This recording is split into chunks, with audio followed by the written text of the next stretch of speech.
El pasado jueves 8 de junio a las 6 de la tarde, en el Museo de las Ferias de Medina del Campo, se realizó una conferencia abierta al público para explicar el proceso con el que se ha conseguido declarar al archivo de Simón Ruiz como nuevo Patrimonio Mundial por la UNESCO.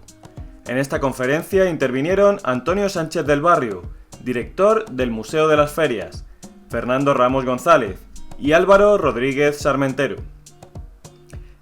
En ella nos explicaron todo el proceso para que el archivo de Simón Ruiz se convirtiera en nuevo Patrimonio de la Humanidad por la UNESCO, con toda la relevancia que ello supone para la villa de Medina del Campo a nivel internacional.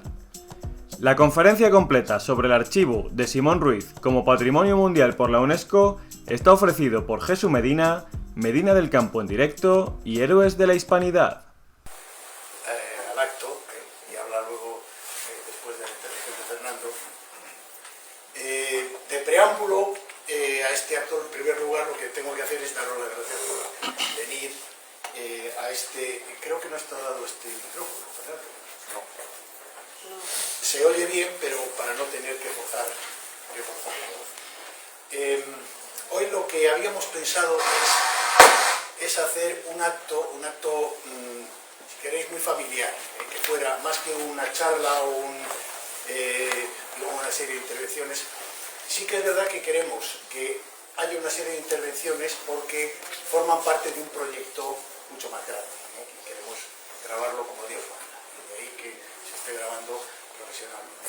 Pero lo que importa, lo interesante es saber que lo que se ha conseguido no es nada fácil. Y ha habido mucha gente que me ha preguntado ¿cómo se ha conseguido esto? Bueno, pues vamos a contar cómo se ha conseguido.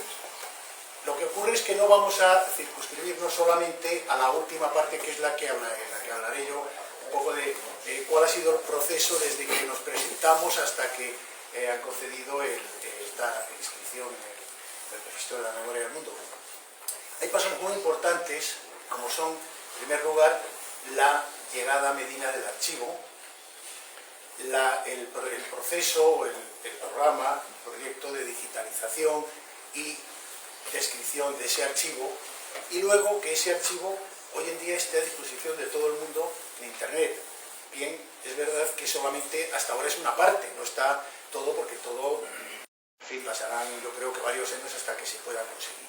Pero es algo que lleva un proceso. Y luego ya para acabar, será la última intervención para contar brevemente también, queremos que las intervenciones sean de 15 minutos más o menos, en la que cuente un poco cómo ha sido la candidatura, el formulario, quiénes han apoyado, las vicisitudes que ha habido, y dejar al menos 15 minutos o 20 o los que queramos, para que preguntéis exactamente lo que más os pueda interesar, porque a lo mejor contamos cosas que llegan, pero os interesa saber, qué sé yo, pues cómo han sido el proceso, al final, desde que te dicen que estás a punto de conseguirlo hasta que sale, ¿no? Que eso también, y yo creo que incluso con las autoridades lo hemos vivido pues muy de cerca.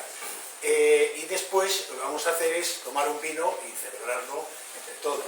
Ya comentaré también, pero os adelanto, vamos a disponerlo en la parte de atrás y en la galería de acristalado. Entonces, lo único que os pido es que no os sentéis en los arcones. Que quiera, vamos a dejar esta parte abierta, que se case, que se siente aquí, y dejamos esa parte un poco más liberada. Sin más. Entonces, lo que vamos a hacer es, en primer lugar, ver un poco el arranque de todo el proyecto. Cuando llega a Medina del Campo el archivo Simón Ruiz, y el primer gran proyecto, que es el de la descripción y el de la digitalización. Y nos lo va a contar pues la persona que lo ha hecho diariamente durante 5 años, mi compañero Fernando Ramos González. Fernando, si quieres ven, y ya pues cuando quieras nos vas contando las vicisitudes de todo este primer gran proyecto. Hola, buenas tardes a todos, muchas gracias por venir. Pretendo ser breve, y efectivamente, como estaba diciendo Antonio, esto es un proceso largo que empieza por la tramitación del archivo, de las distintas ubicaciones, hasta que llega a Medina del Campo. Así, sabemos, por la documentación conservada, precisamente en el archivo Simón Ruiz, que la primera vez que llega completo a Medina es en el año 1632, cuando el administrador del hospital, el sobrino nieto de Simón, el clérigo, el carmelita Cosme Ruiz-Envito, solicita al que fue durante muchos años hombre de confianza de Simón Ruiz y de Cosme, su sobrino, el envío desde Madrid de los documentos concernientes a la testamentaría mayorazgos del señor Simón Ruiz para depositarles en el hospital. En el hospital vamos a ver cuáles eran las distintas ubicaciones que tuvo, porque según cláusulas del propio testamento de Simón Ruiz establece que en un arca de 3 llaves que está en la sacristía tras una reja se conserven precisamente el testamento, codicilio y todos los libros que hacen relación al mayorazgo. Esa es la reja, donde muchos años después encontraríamos colocados todos los botes de la farmacia del hospital de Simón Ruiz. Ahí estaban los documentos más íntimos, más importantes, de titularidades y del mayorazgo, pero su ubicación era esta. Estamos viendo la sacristía ya tras la reforma y la restauración de la iglesia, del hospital, y en esos anaqueles que vemos por aquí, precisamente, era donde estaban dispuestos, siguiendo un orden que se va a conservar hasta el año 1945-1946, cuando Henri Laterre lo conoce y hace una primera descripción del contenido del archivo. Coincide prácticamente, casi con exactitud, con los papeles y los cuadernos que Andrés de Otaola transfiere desde Madrid al hospital. Prácticamente es idéntico. Precisamente las consultas de hispanistas de gran importancia como Hamilton, propio Lapierre, van a dar lugar a una primera valoración de este archivo, siendo conscientes de que no era conveniente que estuviera depositado en este lugar, sino en un sitio que garantizara su custodia y su conservación. Por eso, en el año 1947, ante el Ministerio de Educación Nacional, se propone el depósito en un archivo a cuyo frente estuvieran facultativos archiveros que gestionaran y empezaran a hacer el registro de este importante fondo documental.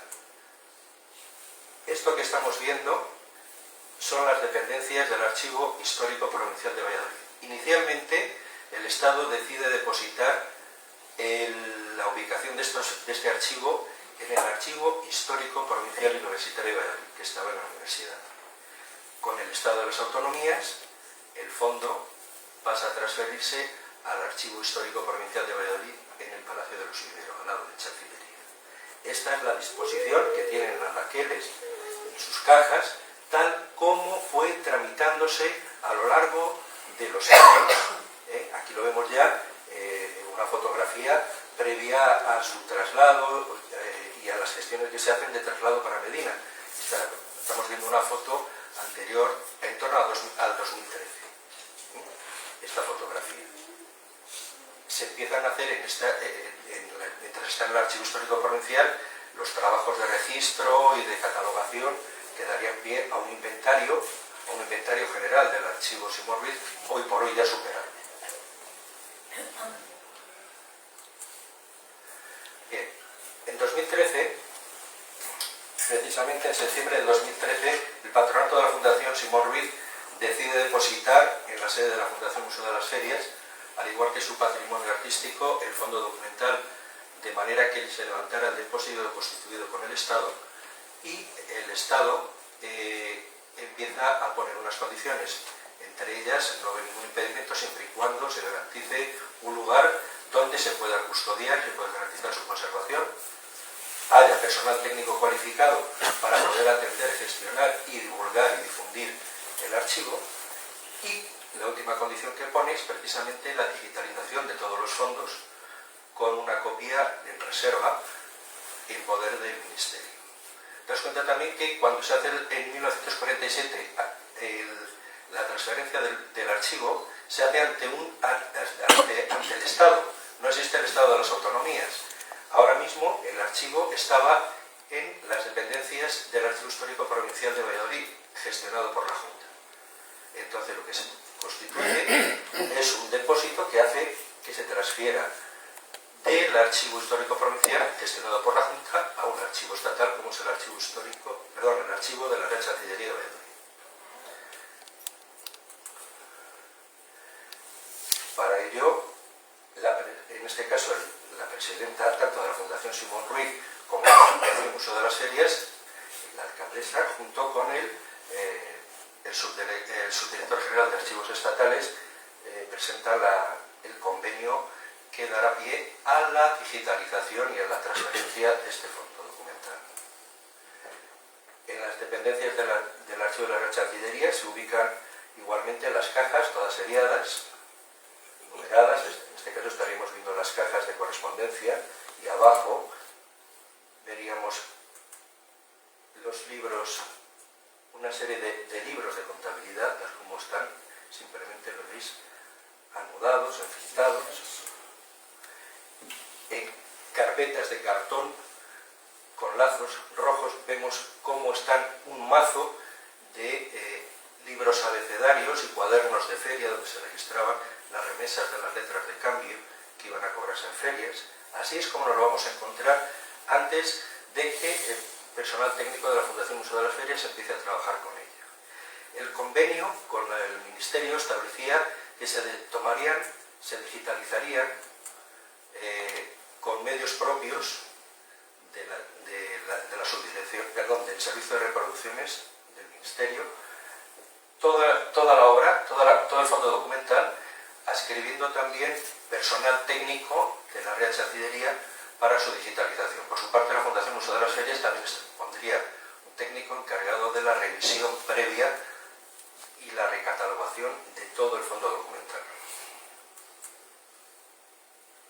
De las tareas iniciales que se hacen previa a la digitalización, pues podemos ver cómo se hace el reconocimiento de todos y cada uno de los documentos, una actualización de las signaturas, detecciones de errores de foliación, localización, fallos también en las localizaciones geográficas, onomásticas o incluso cronológicas, documentos traspapelados o extraviados, incluso documentos insertos, porque así nos encontramos. Esta es una caja con correspondencia en la que hay un índice inicial mecanografiado, muchas veces tachado, con tintas de distintos tipos.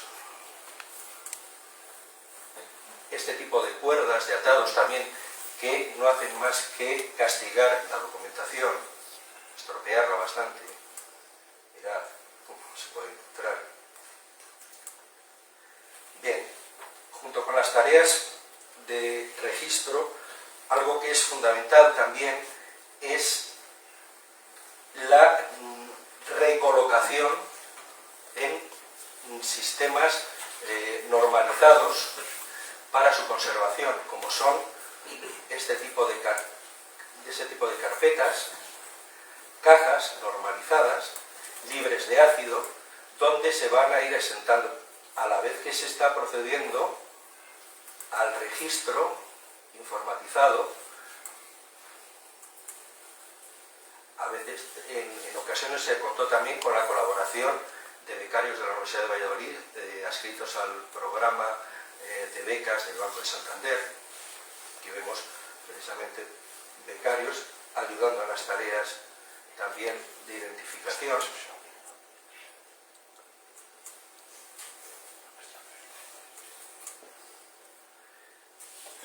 Otra cosa importante fue, por ejemplo, que se tenía constancia de que archiveros en épocas anteriores habían hecho colecciones documentales.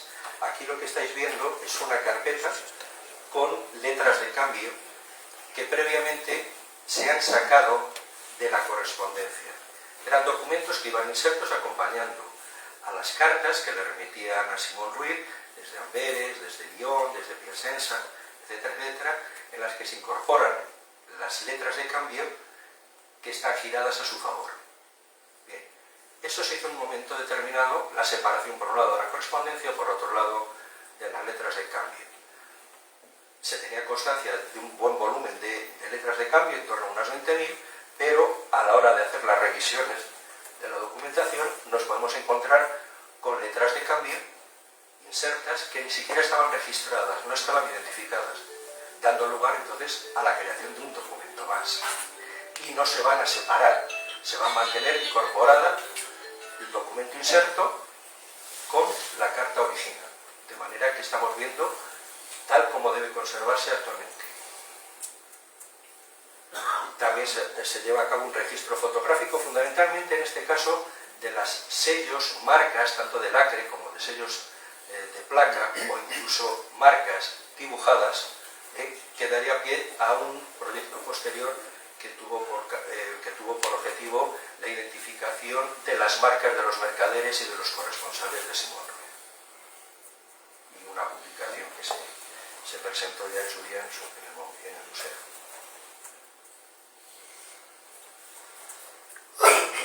Veis como una gran mayoría de las cartas llevan no solo como sistema de cierre de la correspondencia, sino también como garantía de secreto, vamos, de inviolabilidad y de identificación, una marca o sello propio. Este es el sistema que se va a utilizar de instalación nueva. Comparad esta instalación en cajas normalizadas, en carpetas identificadas, una a una, con el sistema que había anteriormente de cajas de cartón con un atadillo de lazo del color rojo. Una vez finalizado, o a medida que se iban terminando de la identificación y el registro del documento, de los papeles, van a ir pasando directamente al servicio de reproducciones del archivo de la Real Chancillería para su digitalización completa. Y para ello utilizan un escáner orbital, un copybook, en el que van a digitalizar en alta resolución toda esta documentación. Es un sistema muy versátil, muy rápido, pero que aun con todo es un fondo documental amplísimo que va a llevar a cabo bastante tiempo su reproducción. El sistema es practicar, el documento no se toca, se sujeta incluso con un cristal, automáticamente con una pulsación el pie de la mano se registra, automáticamente se captura la imagen y pasa directamente al ordenador. El sistema de descripción que va a utilizar va a seguir un sistema alfanumérico de identificación para cada una de las carpetas, siguiendo la estructura jerárquica del propio archivo, tal como se conoce actualmente, casa de comercio, letras de cambio, libros de contabilidad, hospital, etcétera, etcétera, diferente para cada uno de ellos. Aquí estaríamos identificado mediante una asignatura, una cartela previa que identifica todo el conjunto documental de imágenes que van a ir detrás, para posteriormente secuencialmente, cada una de las carpetas corresponde a cada una de las cajas documentales, y dentro de cada una de las carpetas todas las imágenes van precedidas de la misma asignatura y un número seguido, serial. Bien, todas estas imágenes van a ser capturadas y remitidas al servicio de reproducciones documentales adscrito a la Subdirección General de Archivos Estatales, y va a mandar una copia máster en alta resolución, en formato TIFF, a 300 puntos por pulgada, sin pérdida de calidad, para su conservación definitiva por parte del Ministerio. También conserva una copia digital en color, en formato JPEG, a 200 puntos por pulgada, con pérdida, que sería la utilizada y pensada para poder insertar la imagen en el sistema en el portal de archivos estatales, PAES, que hasta la fecha no se ha realizado. Por su parte, la Fundación Simón Ruiz, que es la titular del archivo, cuenta con una copia que nosotros conservamos en formato JPEG a 300 puntos por pulgada, en color, con pérdida de definición, de un 25%. Es la que nosotros trabajamos, con la que trabajamos y con la que tenemos una copia en nuestro servidor de intranet y también es accesible a través de una dirección IP a nuestro propio servidor. De momento es un acceso privado. Bien, los trabajos de escaneado, descripción y digitalización, todo esto va a durar entre el 2015 y el 2019, finales del 2019, diciembre del 2019. Si bien los documentos iban llegando por lotes, por entregas, a Medina del Campo, y aquí estamos viendo la salida del primer lote documental en el año 2015, que supuso una gran alegría para nosotros el ver por fin depositada una parte del archivo ya clasificado, ordenado y digitalizado en Medina. Están vaciando estanterías ya del archivo de la Real Chancillería para venir aquí a Medina. Se la firma precisamente la autorización de salida de la documentación, la llegada, la alegría que nos supone el verlo también, cómo va llegando, y posteriormente cómo se va a instalar definitivamente ya para su custodia en el depósito de archivo de la Fundación, que está tras esa pared. Las letras de cambio, que en su momento se había hecho colección, se hacen carpetas a la medida para contener los formatos originales de los documentos, identificados cada una de ellas con la caja, el año, el volumen de contenido de cada una de ellas. Se van a ir depositando los pergaminos en el planero y en estos armarios compactos se va a instalar las cajas con la documentación a medida que iba llegando. Mirad la diferencia de instalación, una instalación moderna que garantiza su conservación con este tipo de sistemas en un depósito que diariamente tiene un control de temperatura y humedad relativa para garantizar su conservación, con las cartelas identificativas directas de los contenidos, y con posterioridad a esto se presentó la finalización del proyecto, precisamente a finales de enero del 2020, estando presentes pues todas las personas que formaron o tuvieron algo que ver en la consecución de este proyecto. Distintos alcaldes, el subdirector general de Archivos Estatales, la directora de la Real Chancillería, la directora del Archivo de Simancas, la gerente de la Fundación Simón Ruiz, el director de la cátedra de la Universidad, Simón Ruiz, señor director, y distintas personas, representantes de las formaciones políticas que forman parte del ayuntamiento de esta localidad. El trabajo, podríamos decir, había concluido aquí. En parte, quedaba otro trabajo ya interno, callado, silencioso, como es la descripción, el registro documental de cada uno de los elementos, cada uno de los papeles, en base de datos. Ahí lo estamos viendo, utilizamos un sistema de base de datos, FilmMaker, multipuesto, multitarea, en el que se van registrando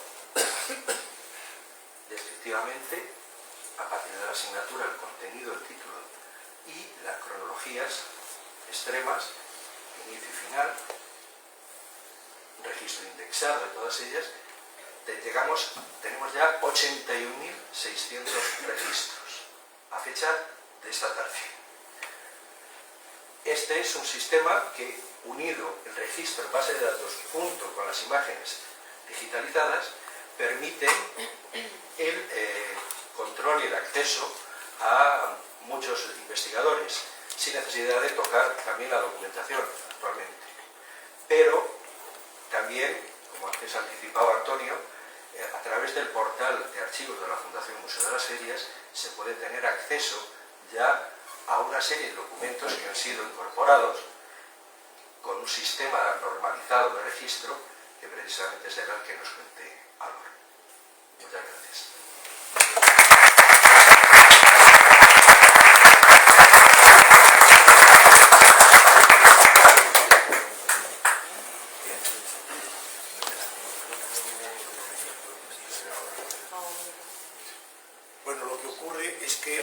Álvaro, que hablaría ahora, creo que está llegando de Madrid, ¿no?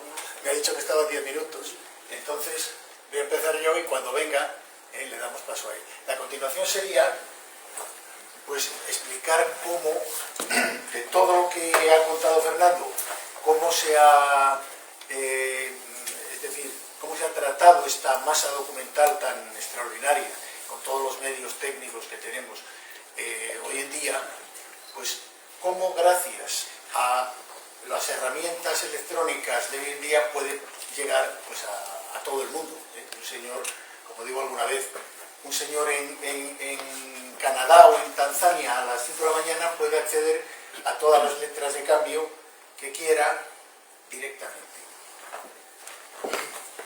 Bien, pues hasta que llegue Álvaro voy a contar yo un poco el asunto de lo del patrimonio de la UNESCO, que es el asunto también que por otra parte nos trae hoy.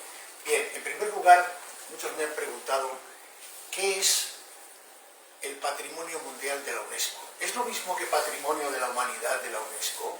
¿Por qué se dice memoria del mundo? Es decir, hay una serie de denominaciones que creo que sería lo primero que habría que explicar o matizar. Lo primero sería explicar estos programas, qué tienen que ver, o sea, qué tienen que ver entre ellos y por qué se les denomina así.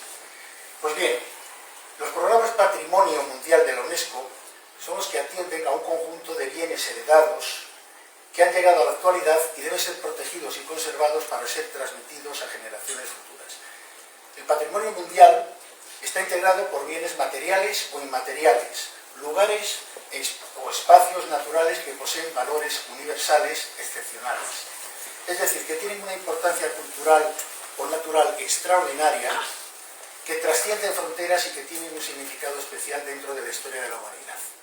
Estas son las frases exactas que dan desde la UNESCO, que es quien lo promueve.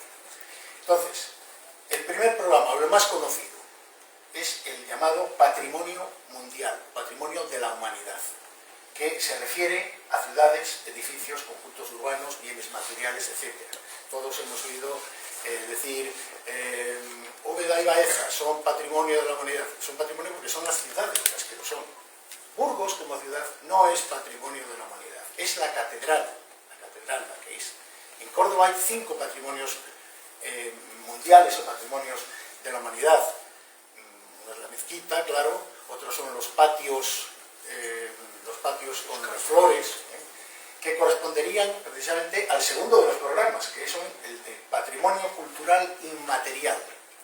El patrimonio cultural inmaterial es el que agrupa manifestaciones culturales, manifestaciones orales, artesanales, rituales, expresiones y técnicas tradicionales de todo tipo que tienen un valor universal. Todos recordaremos que últimamente se declaró dentro de este programa a la cerámica de Talavera, que tenemos aquí en el museo un ejemplo extraordinario en la botica del Hospital Simón Ruiz. Bien, ese sería el segundo de los programas. El tercero es el de Memoria del Mundo, que es el de los documentos y conjuntos documentales, es decir, el que nos afecta a nosotros. ¿Y cuáles son estos? Pues son todos los documentos o conjuntos documentales. Se empezó sobre todo con documentos, se trató de Tordesillas, tal, y poco a poco se han ido sumando otros. Ahora me detendré un poco más en él porque es el que nos toca. El cuarto sería las reservas de la biosfera, las reservas de la biosfera, que son zonas de ecosistemas terrestres, costeros o marítimos que requieren una atención especial, una difusión y una protección que va más allá de las que incluso puede tener un solo país. Luego estarían las ciudades creativas. Las ciudades creativas es algo menos conocido, aunque en Valladolid se conoce más porque creo que Valladolid está declarada por la UNESCO como ciudad creativa. Son ciudades que invierten en la creatividad y diversidad cultural como motor del desarrollo urbano sostenible, inclusión social e influencia cultural. Este es de los últimos programas que se han aprobado. Está el de geoparques, Doñana es patrimonio de la humanidad porque es un geoparque, espacios o territorios que presentan un patrimonio geológico, natural, notable favoreciendo el desarrollo socioeconómico y cultural de la zona. Y por último, el Atlas de las lenguas del mundo en peligro. Esos serían los 7 programas que la UNESCO tiene como patrimonio mundial, patrimonio de la humanidad. Quería referirme, claro, al programa de Memoria del Mundo, que es el que más nos toca en este caso. Este es un programa que fue creado por la UNESCO en 1992 y se hizo especialmente, por lo menos en sus primeros años, para atender al patrimonio documental que es excepcional, en peligro, ya sea por su desaparición, por saqueo, por guerra, por comercio ilegal, estado pésimo de conservación, etc. Y entonces se intentaba su buena preservación, su acceso universal, haciendo sobre todo campañas de digitalización, e incidiendo en su importancia y difundiendo lo más posible esos valores realmente excepcionales de este patrimonio. Entonces, ¿qué hace para ello? Pues lo que hace es crear un registro donde va registrando todos aquellos documentos o conjuntos documentales que cree que tienen ese valor universal. Entonces, el registro de la memoria del mundo es el repertorio del patrimonio documental de interés universal recomendado primero por el Comité Consultivo Internacional de la UNESCO, que lo forman grandes personalidades del mundo de la cultura y en este caso especializados en la documentación, y respaldado por su Comité Ejecutivo, por constituir un conjunto patrimonial de importancia mundial con valores excepcionales. Eso es lo que traducido viene en las determinaciones de la UNESCO. Entonces, en todo el mundo hay 400, ahora mismo, a día de hoy, con los últimos 64 que se han aprobado ahora en este año, hay 494 documentos o conjuntos documentales que están registrados en la memoria del mundo, constituyendo de este modo pues, un patrimonio mundial. Me voy a referir a los españoles, y aquí es donde entra el vértigo, pensar lo que tenemos aquí y con lo que estamos ahora. En el 2007 se declara el Tratado de Tordesillas. El Tratado de Tordesillas sabéis que es el que reparte el mundo en dos, es de 1494 y hay 2 ejemplares, me parece, uno en el Archivo de Indias, vosotros lo sabéis mejor que yo, y otro creo que está en Portugal, porque fue una propuesta conjunta. El Tratado de Tordesillas es con el que se reparte el mundo. El segundo, las capitulaciones de Santa Fe, es la documentación entre Colón y los Reyes Católicos para ver qué ocurre con el Nuevo Mundo, nada menos. Es decir, es toda la documentación que afecta al descubrimiento de América. Tercero, el manuscrito, el libro del sindicato de Ronensa. Son agrupaciones de campesinos catalanes, y es la primera vez, según tengo entendido, que se registra una reunión de campesinos para reclamar sus derechos, a los señores feudales. Es de 1448-49 y se registra en el 2013. El siguiente es los decreta de la Curia Regia de León, de 1188, y es la manifestación documental más antigua de un sistema parlamentario europeo. Es decir, son las primeras cortes, las Cortes de León. Se registran en el 2013. También en el 2013 se registran los documentos españoles y japoneses relativos a la embajada Keicho Tusenaga. Esta es una embajada, yo no lo conozco bien, pero lo que recuerdo es que vino incluso el hijo del emperador de Japón a presentarlo, o sea que debe ser algo realmente excepcional, y toda la documentación de aquella embajada que fue entre los años 1613 y 1620, pues es de una importancia vital para lo que era todo el comercio entre países tan lejanos, fijaros ya una globalización tan importante. En el 2015 se registra la obra de Fray Bernardino de Sahagún.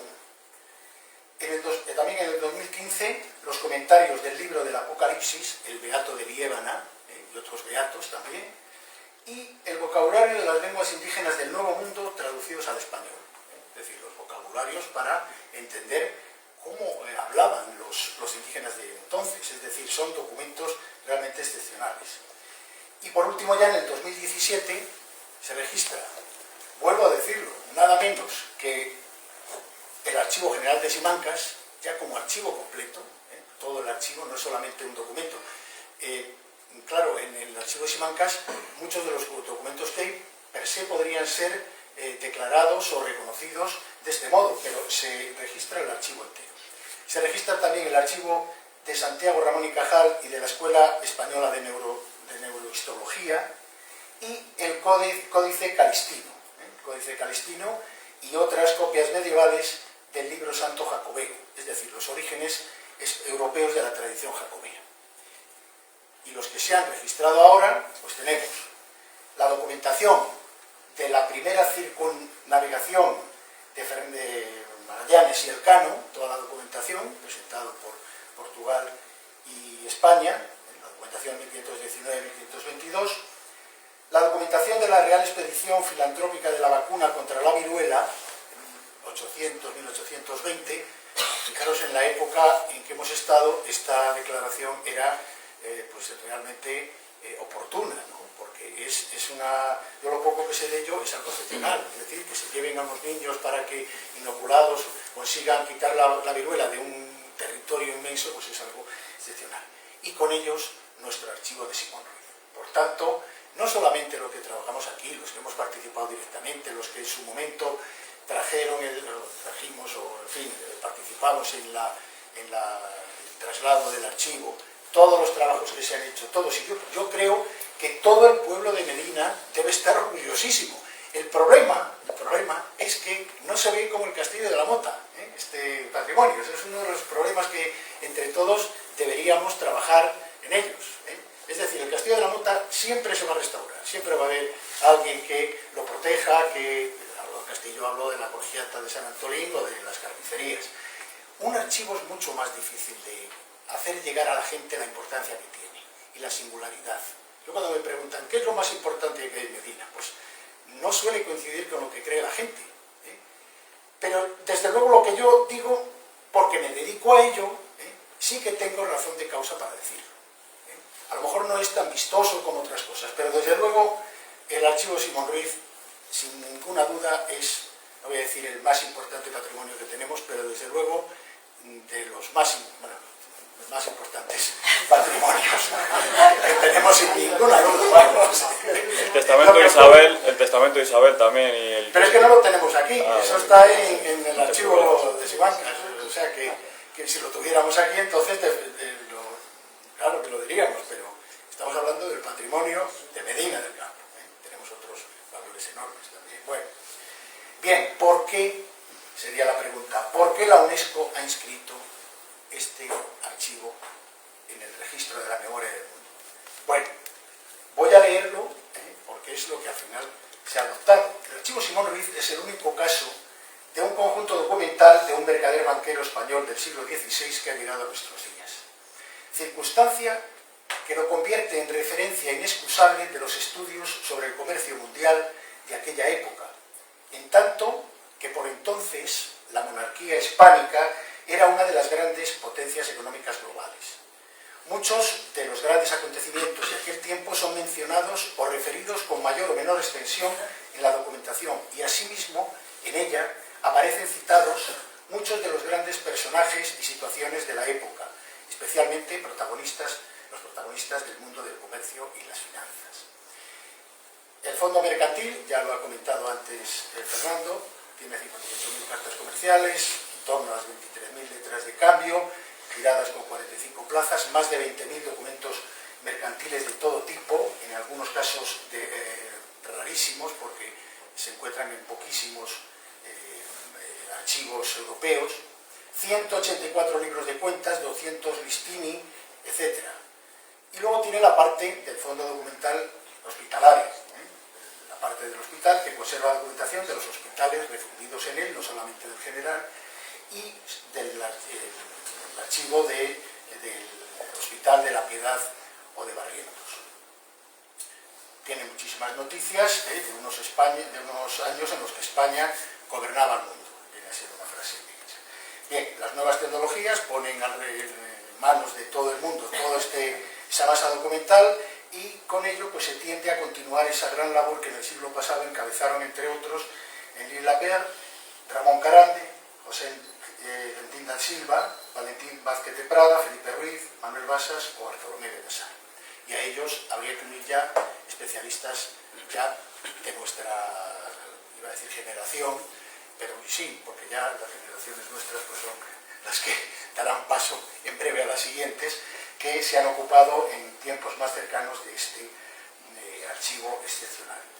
Pero claro, no solamente los documentos, los libros, los papeles son los causantes o el objeto que ha sido declarado y por qué ha sido declarado, por su calidad, por su cantidad. No, detrás de todo esto hay muchas personas. Entonces ahora llega el momento de citar, al menos, a lo mejor todas no se puede, pero yo creo que es momento de sí citar a los que realmente han estado ahí detrás. Y perdón si se me olvida alguno, pues me lo recordáis. Pero bueno, por muy importantes que estos fondos documentales sean,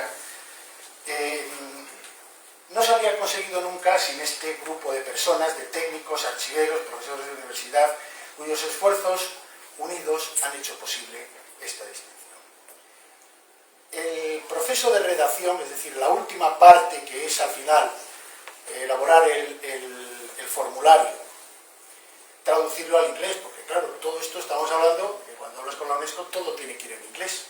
Para que no tenemos unos grandes conocimientos de inglés y que leemos muy poco, pues la ayuda de alguien que tiene que ser traductor jurado es fundamental. En este caso ha sido Paul van der Broek, que en un detalle que le adorna, pues ha conseguido hacer no solamente eso, sino todas las cuestiones de preguntas y respuestas que venían desde la UNESCO relativas al formulario, ¿no? Álvaro, que creo que no ha llegado todavía, pero que estamos esperándole fehacientemente. Álvaro Rodríguez Armentero es jefe de programación de la Subdirección General de Archivos Estatales del Ministerio. Bien, él estuvo más joven con nosotros de becario, estuvo luego con prácticas postdoctorales, es decir, ha estado muchos años con nosotros y en la parte administrativa pues es el que más nos ha ayudado para cosas tan importantes como que cuando tienes todo, ¿cómo hay que subirlo a la documentación del Ministerio? A la sede virtual o electrónica, ¿no? Es algo que no es tan sencillo, es decir, para mí es algo realmente tremendo, ¿no? Pues tener una persona que te va diciendo, no, pincha aquí, no, baja abajo, da y ahora sube otra vez. Entonces, eso a lo mejor te quita, no sé, una semana de preguntar, oye, no, pero esto, y todo en inglés, claro, o sea, bien. Con ellos, pues desde luego tengo que citar a todos mis compañeros, los que hemos estado, además está Juan Carlos Moreno, que ya está jubilado, que está con nosotros también, estuvo Ismael Mena también con nosotros, de becario 2 veces creo, y que hizo una parte importante en su día de la parte de la base de datos, ¿no? De la parte informática y demás. Es decir, han pasado muchas personas, con ellos, pues en fin, Fernando, José Ignacio, José Manuel, también jubilado, es decir, todos los que hemos estado durante tanto tiempo. Y aquí también habría que decir, o poner un punto a las familias de cada uno de nosotros, porque claro, os podéis imaginar cómo mi santa mujer me ha aguantado durante estos años con todas las vicisitudes que ha habido, que llegaban y con esta cosa concreta, ¿no? En fin, bien, aparte de esto, que somos los más cercanos, hay que reconocer también la labor de todo el equipo de la Subdirección General de Archivos Estatales, con Severiano Hernández Vicente a la cabeza, que me comentó que iba a venir hoy. No le veo, no sé si vendrá a última hora, pero sería un lujo para nosotros y un honor que la máxima autoridad en archivos estuviera al menos tomando el vino final con nosotros, ¿no? Severiano Hernández, Cristina Díaz, que fue el enlace ante las dudas administrativas. Y del mismo modo, todo el equipo de la Comisión Nacional Española de Cooperación con la UNESCO, que depende del Ministerio de Asuntos Exteriores y que es la segunda, por así decir, el segundo paso que hay que dar. Es decir, el primero es que el Ministerio de Cultura acepte la propuesta que quieres hacer, no es ni todavía una candidatura. El Ministerio te dice si puede o no, porque por cada país solamente hay 2 candidaturas, y luego hay las internacionales. Después del así decirlo, el apoyo del Ministerio de Cultura, viene el de Asuntos Exteriores, concretamente en esta Comisión Nacional Española de Cooperación con la UNESCO, y que tuvimos además la suerte de contar con la participación, la ayuda en todo momento de la secretaria general adjunta Isabel Ortega Fernández, que es quien vino también además hace unos días a conocer el archivo cuando ya estaba prácticamente la decisión final. Por otra parte, hay que agradecer a quienes, parece que es una cosa muy simple, pero hay que firmar, desde la antigua, o sea, la anterior alcaldesa, que fue quien firmó para que viniera el archivo a Medina, y desde luego en esta candidatura quien ha tenido que firmar los papeles es nuestro alcalde Guzmán, que en su momento pues que ya decía, digo, mira, todo esto tenemos que hacerlo, tenemos que tramitarlo, pero la firma la tienes que poner tú al final, sí, firmamos, tal, y esa es muy importante. Junto con él, pues qué os voy a decir a los que habéis estado en todos los patronatos, que me habéis oído hablar cómo iban cómo iba el proceso de selección, nuestros patronos, que son Carlos Salcedo y Cristina Aranda, y también nuestra diputada Inmaculada, que ha vivido en primera persona también cuando escribían, y es más, tenía que decirles continuamente, no podéis decir nada, porque claro, a todo político creo yo que le interesa contar un poco lo que se está haciendo, ¿no? Y eso es una cosa muy agradecer, que incluso en los últimos momentos se hayan abstenido de dar informaciones precisamente cuando se estaba acabando la campaña, o sea que es que ha sido justo todo.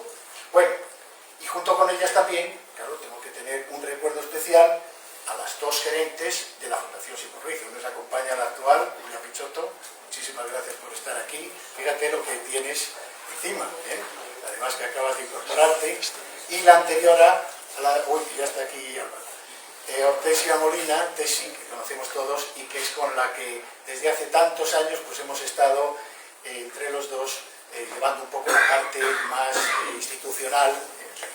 Bien, dicho esto, ¿quiénes son los que han apoyado esto para que pueda ser verdad? Porque claro, todos tenemos muy buenas voluntades y todos los de Medina estoy seguro que haríamos lo que fuera para que lográramos la inscripción del archivo. Pero si no tenemos los apoyos de personalidades del mundo del archivo, de los archivos, de la cultura en general y de esta faceta en particular, pues no hubiera servido de nada, porque en el formulario aparecen las personas independientes que van a avalar la candidatura y luego una serie de personalidades también que tienen una relación directa con nosotros. Pues bien, la candidatura ha sido avalada por la doctora Julia Rodríguez de Diego, directora del Archivo General de Simancas. No digo más del Archivo Simancas porque ya lo he comentado. Profesor doctor Bernard Vincent. Bernard Vincent es posiblemente de los historiadores más importantes vivos, ni más ni menos. Director de estudios, ahora ya emérito, de la Escuela de Altos Estudios de Ciencias Sociales de París. Está considerado, ya digo, uno de los más grandes historiadores de la historia moderna de los siglos XVI y XVII y ha pertenecido a grandes instituciones de investigación como el Centro Nacional de la Recherche Scientifique y la Escuela de Altos Estudios Sociales, ya lo comentaba, donde ha ocupado sus más altos cargos. El profesor Alberto Marcos Martín, catedrático de Historia Moderna, director del Departamento de Historia Moderna Contemporánea y Americana, no sé si sigue siéndolo o ya no es, en su momento lo era cuando lo avala, y el profesor Giovanni Tarantino, catedrático de la Universidad de Florencia, del Departamento de Historia, Arqueología, Geografía, etc. Dirige un proyecto internacional de investigación en el que en su momento participamos, entre otros pues, hay 35 países y 17 instituciones observadoras. Estos son los 4 personalidades que lo han avalado. Pero luego hay el respaldo expreso y personal e institucional por las entidades que representan para que la candidatura haya sido posible. Cito en primer lugar a 2 directoras de archivos que están registrados en la Memoria del Mundo, que son la doctora Iris Kogenberg, la directora del Plantin Moretus Museum, el Museo Relativo Erectus de Amberes. La doctora María Juliette Marinus, directora del Archivo Municipal Félix Archive, es el archivo de Amberes. Este archivo tiene una parte, que es la parte llamada de los insolventes mercaderes que han perdido todos sus bienes, y la documentación se ha conseguido recuperar y está registrada también como memoria del mundo. Junto con ellas, el profesor Mauricio Herrero Jiménez, que está aquí con nosotros, muchísimas gracias, que digas que no has hecho nada, tú bien sabes que has hecho. Irene Ruiz Avi, que está también con nosotros, Hilario Casado Alonso, también catedrático de Historia Económica, José María Pérez Fernández, profesor de la Universidad de Granada, que nos ha facilitado muchísimas cosas, sobre todo de los contactos con el profesor Tarantino, y el profesor Claudio Marsilio, que está en la Universidad de Verona, antes estaba en la Universidad de Lisboa. Creo que no se me olvida ninguno, y son los que figuran además como personalidades que nos van a apoyar. No voy a entrar en lo que es el formulario, luego si queréis en las preguntas, no sé, todavía tenemos unos 10 minutos, pero aquí está el formulario por si queréis saber exactamente cómo se hace esta candidatura. Tiene 12 puntos, en esos 12 puntos hay que poner todo lo que os podéis imaginar y mucho más, y en fin, puede ser objeto de comentarios y luego os interesa. Y por último, el último punto que tenía para comentaros es qué supone para nuestra fundación y de forma más amplia para todo el pueblo de Medina este reconocimiento o esta designación por la UNESCO. Bueno, pues en primer lugar, he avanzado ya alguna idea, pero en primer lugar es una gran responsabilidad. Pensar que lo que hay ahí está, al menos, iba a decir, en boca de las personas que nos dedicamos en mayor o menor medida a este tipo de patrimonios, es algo que más ya no se puede, es decir, es el reconocimiento más alto que puede tener una documentación histórica de este tipo. No solamente hay documentación histórica registrada, hay documentación contemporánea, que también lo es todo tipo de documentación, pero es una gran responsabilidad, sobre todo para una ciudad pequeña que no tiene los recursos de una gran organización o de una gran ciudad, donde es mucho más fácil hacer todo lo que en su momento hay que hacer inevitablemente con ese patrimonio. Y sobre todo, y esto lo quiero también decir hoy, en la transición que se va a producir dentro de pocos años. Dentro de pocos años, este señor que está con nosotros aquí y yo mismo, nos llega a nuestra edad ya de jubilación. Entonces, van a venir nuevas personas. Entonces, quienes estén, en este caso vosotros, y los que vengan luego, como autoridades, y al final los últimos decisorios de lo que va a pasar con esto, pensad lo importante que es, que esté bien atendido por personal adecuado y que tenga todas las condiciones climáticas, de conservación, de seguridad, de todo tipo, porque es lo que es. Eso es muy importante. Entonces, cuando llegue el momento, pues Dios dirá, pero que pensar en la responsabilidad que tenemos. Y, por último, un compromiso constante con el archivo por ser un patrimonio, también lo he adelantado antes, que no es como el gran patrimonio. El gran patrimonio me refiero al monumental o el artístico, escultórico, sino que es el patrimonio a veces más olvidado por mucha gente. ¿Cuántos archivos se han perdido? Porque, ¿qué es eso? Son papeles viejos, y se ha perdido.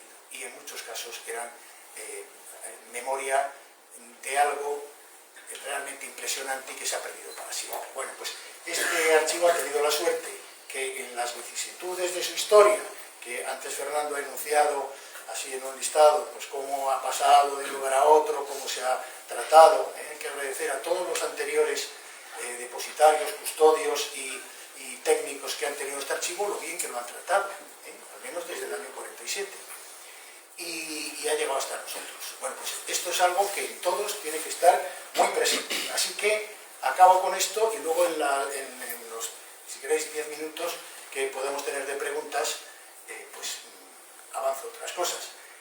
Lo que queda es que nuestro amigo Álvaro Rodríguez Sarmentero pase por aquí y nos cuente cómo no solamente llega a nosotros este archivo, todo lo que contiene, sino que llega a todo el mundo gracias a un portal de archivos que tiene nuestra fundación y que coordina él por sus conocimientos técnicos y que contamos con la ayuda inestimable, en este caso, de nuestro ayuntamiento, que da una parte de lo que es la financiación para poderlo tener activo y que este año se amplió al doble, que lo sepáis que gracias a esto se ha dado.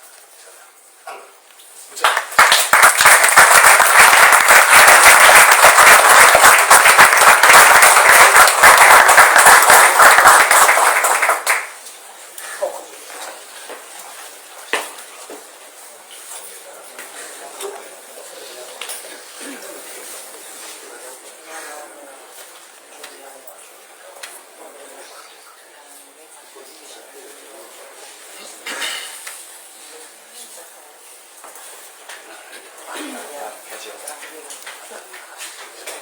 Bueno, quiero decir que acaba de llegar de Madrid y que mañana se vuelve otra vez a Madrid, con lo cual este aplauso por el esfuerzo que ha hecho.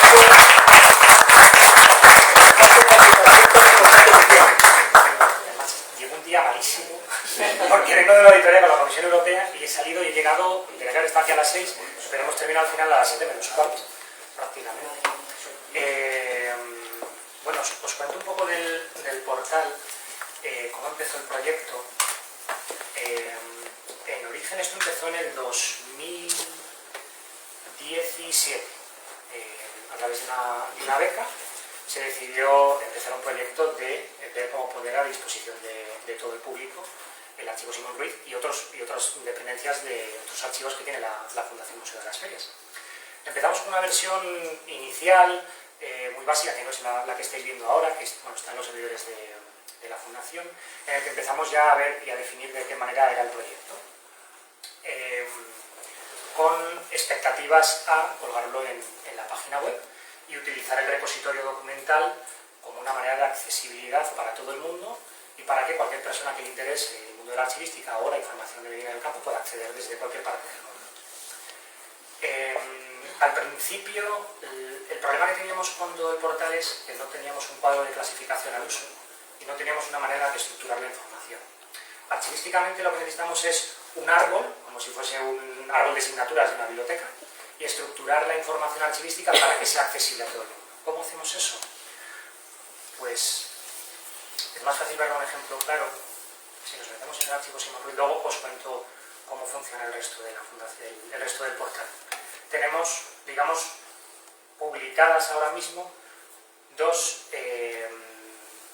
digamos, macroestructuras dentro de la estructura jerárquica o funcional de la organización de Simón Ruiz. Podemos diferenciar una parte de colección, que sería la parte de pergaminos, que por el funcionamiento de necesidades de conservación, por otra serie que se han extraído de la documentación, pues forma una colección y la tenemos como una colección. Si entramos dentro de pergaminos, veríamos en la parte de abajo lo que sería la definición de la macroestructura con el código de referencia, que no es la asignatura, sino lo que nos hace referencia es el país en el que estamos, el código del censo guía, que es una obligatoriedad del Ministerio de Cultura, de tener censados todos los archivos y todas las dependencias archivísticas a nivel no solamente español, sino también de Iberoamérica y de todo lo que sería los archivos de lengua hispana. El título de la colección y las fechas extremas. Y luego, ¿qué sería? Una colección, si es una división de fondo, qué tipo de división de fondo es, si es una serie, que son diferentes divisiones intelectuales que hacemos los archiveros para organizar intelectualmente la información y la documentación dentro del archivo. ¿Qué es lo que nos interesa después? Tener información de contexto. Al principio lo que hacían los archiveros, hace muchísimos años, en torno a los años 70, 60, incluso antes, hacían grandes volúmenes de toda su vida. Llegaban a un archivo, se sentaban, empezaban a describir y luego al final de su carrera publicaban un libro. Y ese libro contenía las descripciones de una manera, digamos, poco homogénea frente a otros archiveros. ¿Qué se decidió? Pues ahí apareció el Consejo Internacional de Archivos, que es un organismo internacional que depende de la UNESCO y de otros actores del ámbito cultural, en el que se sentó y decidió hacer unas normas de descripción archivística para que todas las descripciones fuesen homogéneas y hubiese determinados datos que se pudiesen compartir. De esta manera, lo que por ejemplo podemos hacer es definir productores únicos, es decir, tener una única descripción de un productor, por ejemplo, Simón Ruiz como persona física que produce documentos en el ejercicio de sus funciones, comerciante, banquero, y esa misma descripción que se hace aquí se puede exportar o incluso a través de una serie de lenguajes de programación, que son las tripletas RDF y la web semántica, inferir conocimiento y extraer conocimiento de otras páginas web para, a través de eso, alimentar la información del portal sin que nosotros físicamente tengamos que picar esa información a mano. Por ejemplo, si nos vamos dentro de las descripciones archivísticas, encontraríamos lo que es la información de la documentación, las descripciones de los documentos. En instituciones archivísticas, la descripción con los datos básicos de funcionamiento de las facilidades y las instalaciones que tiene el servicio de archivos, si tiene un servicio de consulta con ordenadores, si cuántos puestos de trabajo tiene, si tiene servicios, si tiene dependencias para investigadores, si tiene una cita previa para reservar, si tiene un teléfono al que llamas y te facilitan la documentación, y los registros de autoridad. Dentro de los registros de autoridad, por ejemplo, el de Simón Ruiz, este está exportado del portal de archivos españoles y la descripción se hizo originalmente aquí, se mandó a la Subdirección General de Archivos Estatales y ahora lo que hemos hecho ha sido recuperar esa información que ya habíamos hecho a través del programa que se llama Arturo. ¿Qué tenemos aquí? Primero, el tipo de entidad. Puede ser persona, puede ser una institución, puede ser una familia también. Aquí tenemos Simón Ruiz como persona, las fechas de existencia, tenemos su historia, sus biografías. La idea, a muy largo plazo, es que los documentos que hacen referencia o las personas que están referenciadas en los documentos tengamos accesible en Internet al menos los datos más básicos de su vida para poder hacer estudios y para que la gente sepa de quién se está hablando. Si seguimos toda la biografía, los lugares de residencia y las relaciones familiares. Dentro de las relaciones familiares podemos ver qué relación tenía cada uno con otro a través de las categorías familiares. Si son familia, si son hermanos, si son tíos, si entre ellos son hermanastros, si hay una relación asociativa, como en este caso, en el que hay relaciones comerciales durante un tiempo y en un momento determinado. E incluso si tenemos desempeños de profesión dentro. ¿Esto qué nos permite? Pues si nos aparece Francisco de la Presa en una documentación, saber quién era y qué actuaba y de qué manera actuaba. Fue empleado de Simón Ruiz, entonces cualquier persona que esté leyendo la documentación y que no tenga pues, suficiente conocimiento sobre el archivo Simón Ruiz puede avanzar más rápido en la investigación y puede, generar mayor conocimiento. Luego, ¿qué nivel de descripción tenemos? Si está revisada y qué nivel de detalle tenemos en las descripciones de las personas. En este caso es parcial porque falta bastante información que está ahora mismo en revisión, no de la biografía en sí, sino de las relaciones familiares y de las relaciones asociativas. Estas mismas relaciones que tenemos con las personas las podemos hacer en los documentos. Por ejemplo, si nos metemos al archivo Simón Ruiz, una vez que ya hemos pasado la parte de colecciones, pues nos vamos a la Casa de Comercio. Dentro de la Casa de Comercio encontramos, pues, que es la macroestructura más grande de todo el archivo Simón Ruiz, encontramos los libros de comercio, las letras de cambio y la correspondencia. Y luego, algo que hemos llamado documentación originaria, pero no penséis que esto es original y que el otro no es original. Hay un momento en el que la estructura de las cajas del archivo Simón Ruiz varía completamente. Hay un inicio en el que se ve que ha sido maltratado por los historiadores, luego nos ha permitido hacer otros estudios, pero se ha sacado la documentación cosas que no se pueden hacer. No se puede fraccionar un expediente y decir, pues mi expediente personal, las nóminas las pongo en una carpeta, la seguridad social la pongo en otra carpeta, el recibo del banco lo pongo en otra carpeta y lo separo. Si lo separas, la información pierde contexto. Y si pierde contexto, perdemos una información valiosísima para ver el origen de la documentación y cómo se tramitaba esa documentación, que es lo que nos interesa preservar. Por ejemplo, los libros de cuentas, que es la parte que está más desarrollada, también es la parte más sencilla porque los libros están acotados, los libros son los que son y no va a haber más. Pero la documentación, ir documento a documento, requiere, aparte de mucho tiempo, mucho conocimiento sobre tipos documentales que no son muy fáciles de manejar. Seguros marítimos, cargazones, listini, son documentación muy específica de un archivo muy particular que no se encuentra en ninguna otra parte de España y que por fechas es que es único. Para tratar esta documentación tienes que estar previamente especializado para saber manejarla. Por ejemplo, en los libros de Simón Ruiz tenemos los libros borradores, los libros manuales, los libros mayores, los libros abecedarios. Si entramos en un libro borrador, pues además de ver la digitalización del libro, que si pincháis la podéis ver, está en PDF, podéis descargarlo y si sabéis leer, pues podéis leerlo. Lo que sabéis leer es por la letra. Está en castellano, se puede aprender, no es nada complicado. Al principio cuesta mucho y si no, pues Mauricio y Irene pues vais a sus clases y os enseñan.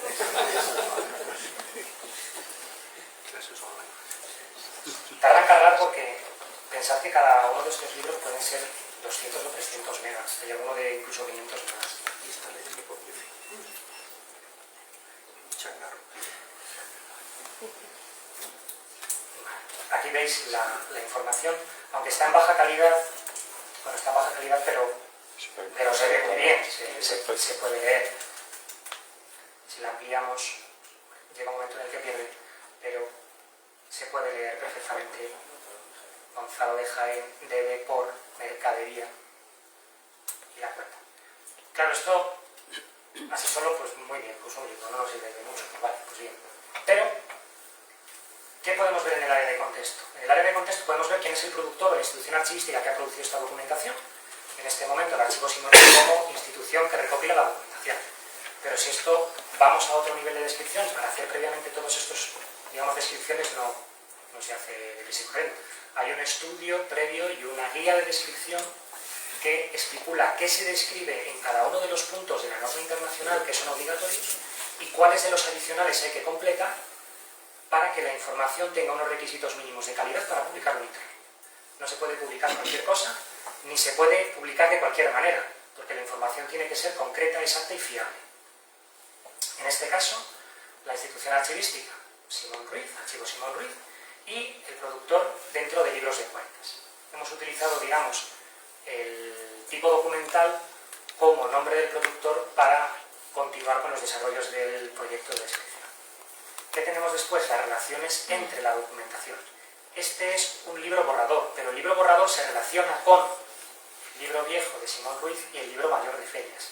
Es decir, que a través de las descripciones que estamos publicando en el portal, cualquier persona puede tener accesible a través de un clic los 3 o 4 libros que son necesarios para entender las operaciones comerciales de Simón Ruiz. Si pincho en este, no vamos a ir a cualquier relación, sino vamos a ir en concreto al libro 63, que es el que está relacionado con el anterior. Este libro 63, que es el libro mayor viejo, a su vez está relacionado con el libro borrador, volvemos al contrario. O sea, la propia aplicación te permite hacer relaciones entre la documentación que permiten mejorar el contexto, que es lo que nos interesa.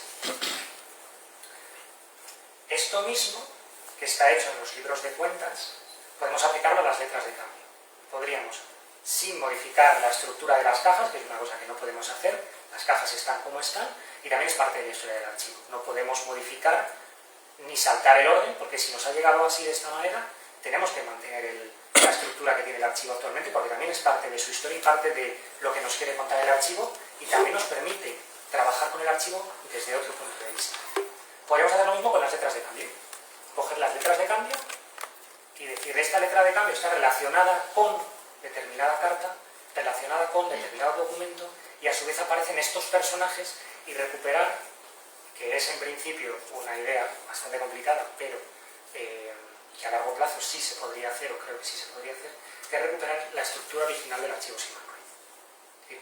Tener la estructura del trámite del expediente, si pudiésemos llamar expediente, muchas de las cosas que hay dentro del archivo, y conocer, sin modificar la estructura física del archivo, qué relaciones entre la documentación hay y qué relaciones entre las personas que aparecen en la documentación pueden existir.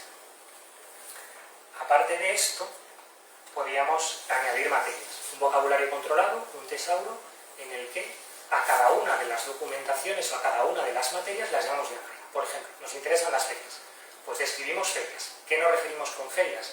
Pues a determinado acto, ferias de mayo, ferias de octubre, y a todo lo que tenga la documentación ferias de octubre, le añadimos el calificador ferias de octubre, y entonces tendríamos como un acceso directo a toda esa documentación. Todo esto, claro, hay que entenderlo a largo plazo, porque los proyectos de descripción son lentos por la letra en la que están escritos. No podemos ir tan rápido como nos gustaría publicar todo esto más allá del espacio del servidor. Luego está otra parte dentro del árbol.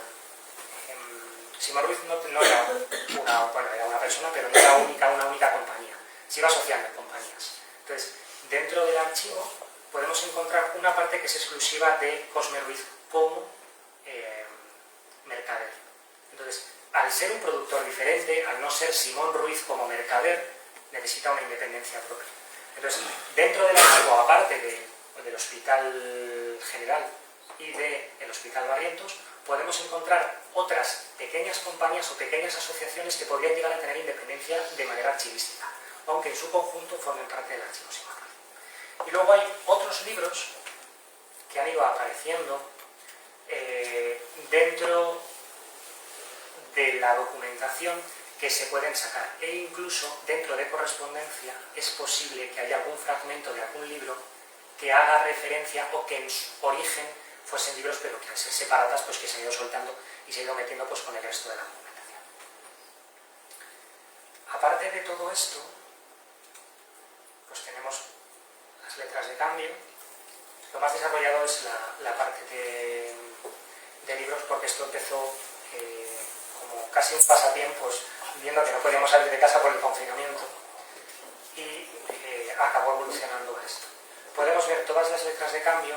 Sí que las letras de cambio tienen una particularidad, es que están estructuradas en cajas todas seguidas. Entonces hemos perdido el orden.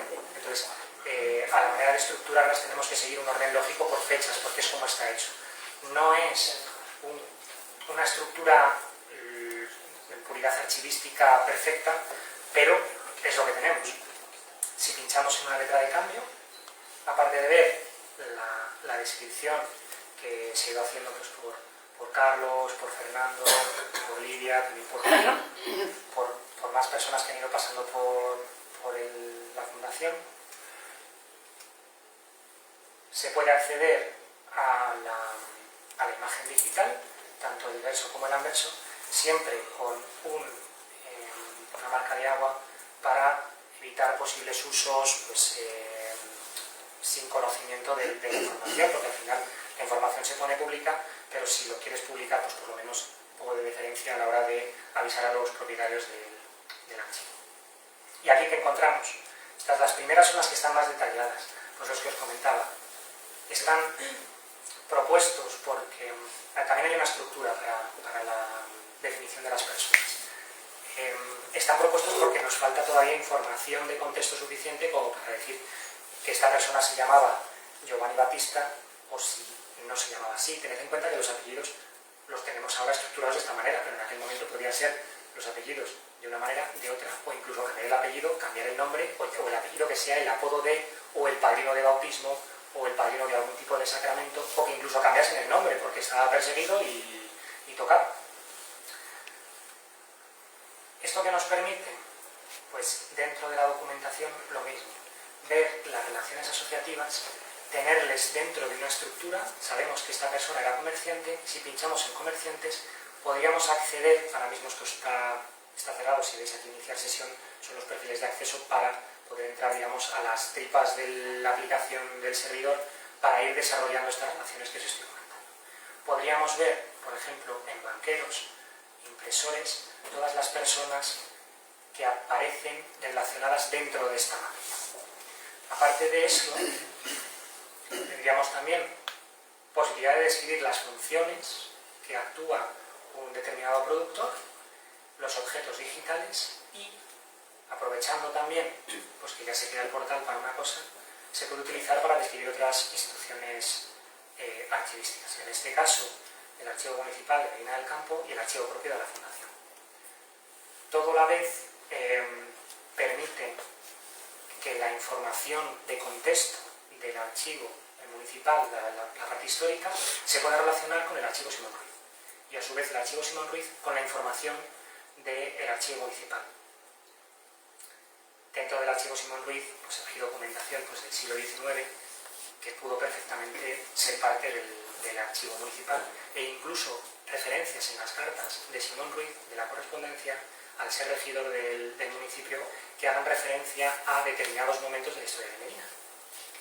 Entonces, tiene su sentido dentro de lo que se pretende. Lo que se pretende son homogeneizar las descripciones y difundirlas, pero no difundirlas a lo loco, difundirlas con un orden, de una manera muy concreta, en la que la información de contexto y la información archivística esté estructurada para que cualquier investigador de cualquier parte del mundo, sin necesidad de leerse toda la bibliografía de Simón Ruiz, pueda tener una aproximación y sacar determinados estudios pues, para que se evidencie la importancia del archivo.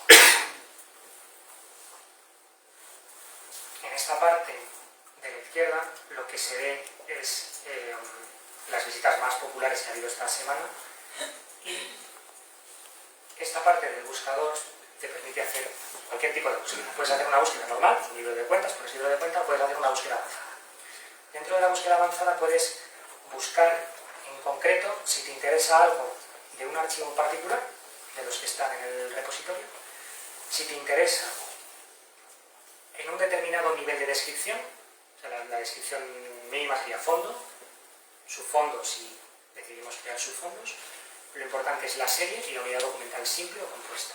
La unidad documental compuesta es lo que podríamos entender como un expediente y la unidad documental simple, un documento. La serie es lo que determina prácticamente la estructura de un cuadro de clasificación. Si queremos buscar por series, pues lo marcaríamos, haríamos la búsqueda y podríamos acotarla por fechas y por fin. Pero además, lo que nos permite el programa es buscar dentro de este buscador si hacemos un OCR a la documentación. Hay experimentos de reconocimiento óptico de caracteres para la documentación del 16, son experimentales y son más complejos porque hay que entrenar a una máquina y un algoritmo para que detecte la información. Ha habido ya por lo menos 3 experimentos, uno que es el de Simancas, que se hizo en el archivo de Simancas, otro que era el proyecto Carabela, que ese sí que está publicado en internet, y luego ha habido 4 series documentales recientemente que se están haciendo en archivos estatales con esta tecnología. Claro, la máquina detecta con un nivel de fiabilidad, todavía no está lo suficientemente depurada, pero la documentación que sí que está en texto, que está en mecanografía, que hay documentos mecanografiados y preimpresos, esa sí que la puede detectar. Entonces, si aquí ponemos, por ejemplo, algo más básico como Medina, podemos encontrar dentro, que se sale del archivo Simón Ruiz, pero dentro de los semanarios locales, podemos encontrar la información concreta de los semanarios locales buscando qué nos interesa. Claro, a mí lo que me interesa mucho son los trenes. Entonces yo puedo buscar las relaciones y las protestas que había entre las personas con los trenes, con la necesidad de determinadas mejoras en el municipio e incluso cartas de agradecimiento y otra serie de noticias locales que son importantes. Por ejemplo, si entramos aquí nos detecta Medina, pero si queremos buscar, por ejemplo, un hecho concreto, Crónica de París, buscaríamos Crónica de París y la propia aplicación nos diría... ¿Desde qué año hay periódicos? Desde 1800, que estén ahí, desde 1887. Entonces, si le buscamos, la propia aplicación nos diría que en este libro se encuentra, y ya buscando pues, con el buscador del navegador podríamos encontrar la información. Claro, esto también nos permite que en el futuro cualquier documentación que esté preimpresa se pueda buscar. Todavía no está lo suficientemente preparada la aplicación para localizar la documentación del siglo XVI, la lectura del siglo XVI, pero, por ejemplo, los seguros marítimos sí que tienen parte preimpresa con tipografía humanística, Times New Roman o parecida, que sí que detecta la máquina sin ningún tipo de problema. Lo que tienes es que saber el lenguaje del siglo XVI. Sí, claro. La parte importante es porque no es lo que pone, sino lo que significa. No es lo mismo el luego de ahora, cuando te llaman por teléfono y dices luego te llamo, pues luego es más tarde, luego significa inmediatamente, significa ya. Entonces hay que entender también el significado de las palabras de esa época para saber exactamente a qué hace referencia o de qué está hablando la documentación.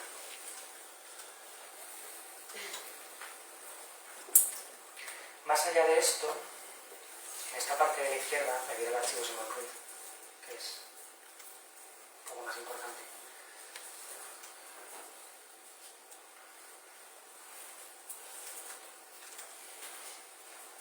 Si abrimos este, por ejemplo, podemos generar un portapapeles y lo agregamos a nuestro portapapeles.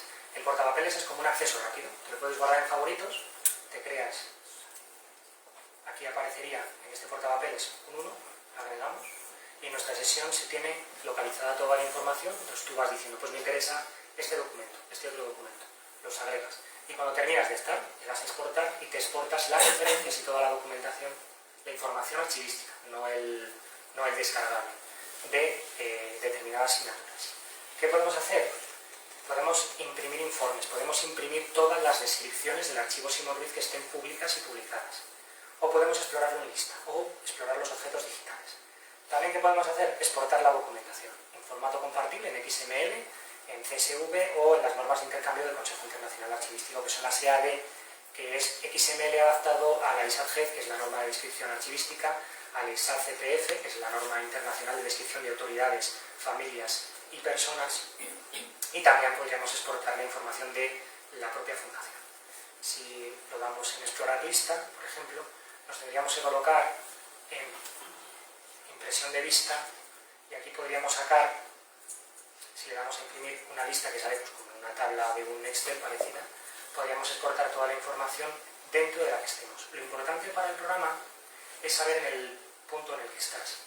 Te saca la información dentro del nivel de descripción. Si tú estás en una unidad documental simple y le das en listado, te saca la información de esa unidad documental simple. Si tú le pones a nivel de serie, te saca toda la información que descienda de la unidad de serie hacia abajo, no de serie para arriba. No te cogería el fondo, te cogería solamente desde serie para abajo. Y aparte de esto, en esta columna de la izquierda podríamos, están metidos algunos, pero no todos, podríamos filtrar la documentación en función del idioma. Si está en español, si está en inglés, si está en portugués, si está en flamenco. Y por productor. También podríamos filtrar por lugar y tener la documentación de lugar. Por ejemplo, nos interesa mucho la documentación de Amberes, pinchamos en Amberes y nos sacaría solo las letras de cambio o la documentación que tenga referencia a Amberes como materia. En este caso, pues una letra de cambio girada en Medina del Campo que va pues, a Francisco de la Presa, Jerónimo Guriel en Amberes. Entonces, nos detecta la información de los lugares, previamente tienen que estar dados de alta y asociados dentro de los puntos de acceso. Luego, en esta parte final de metadatos tenemos pues, los datos mínimos de objetos digitales de metadatación, el peso, la información y otros campos que se pueden añadir como información del tipo de PDF, si es PDFA, si es compartible, si no es compartible, incluso derechos Creative Commons o otros derechos que se pongan a la información. Todo esto se puede traducir. Tiene traducciones en estos idiomas. El traductor no es exacto, hay que tener en cuenta que es un traductor pasado como por Google o por Lingua, que son traductores que están accesibles en Internet. Entonces la información pues hay que tener un poco en cuenta que es una traducción no perfecta y que la información puede variar un poquitín o representarse de unas maneras un poco extrañas. Más allá de esto, se puede buscar por instituciones archivísticas. Y aquí encontraríamos las descripciones de, por ejemplo, el archivo municipal, donde está cómo se encuentra la historia del archivo municipal, el cuadro de clasificación, bibliografía básica de referencia, los horarios de apertura, los requisitos de accesibilidad y los servicios que ofrece los puestos de consulta a los investigadores. Si entramos en el portapapeles, esto también lo podríamos agregar, y si entramos en el portapapeles, podríamos ir al portapapeles y desde aquí tener toda la información y podríamos exportarlo. Si lo exportamos nos da un número, bueno, lo podemos exportar en CSV, lo podemos exportar en XML, nos da un número. Si ese número lo guardamos, cuando cerremos sesión y volvamos a abrir, pues hemos perdido el portapapeles porque no tenemos un usuario de registro. Pero si a la hora de abrir el portapapeles le damos a cargar portapapeles, pondríamos el número que nos da y recuperaríamos todas las unidades que hemos previamente seleccionado para continuar pues, con la investigación o con la información que queramos consultar o con las descripciones que queramos consultar.